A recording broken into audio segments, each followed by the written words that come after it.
നമ്മുടെ മലയാളികൾ പണം പിരിക്കുന്ന കാര്യത്തിൽ വളരെയധികം മുന്നിട്ട് നിൽക്കുന്നവരാണ്.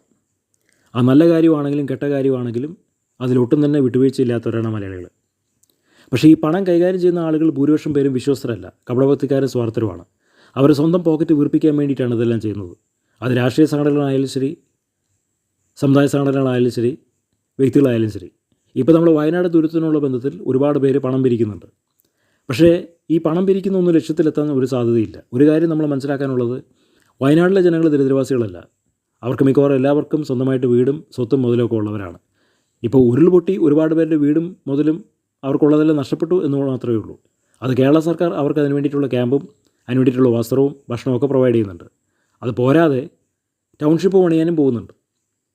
ഒരുപാട് സംഘടനകൾ മുന്നോട്ട് വന്നിട്ട് അവർക്ക് വേണ്ടി ടൗൺഷിപ്പ് പണിയാനായിട്ട് ഇറങ്ങിത്തിരിക്കുന്നുണ്ട്. അതുകൊണ്ട് ഈ സാമ്പത്തിക പിരിവിൻ്റെ അടിസ്ഥാനത്തിലുള്ള തട്ടിപ്പും വെട്ടിപ്പും നിയന്ത്രിക്കേണ്ടത് സർക്കാരിൻ്റെ വലിയൊരു ആവശ്യമാണ്.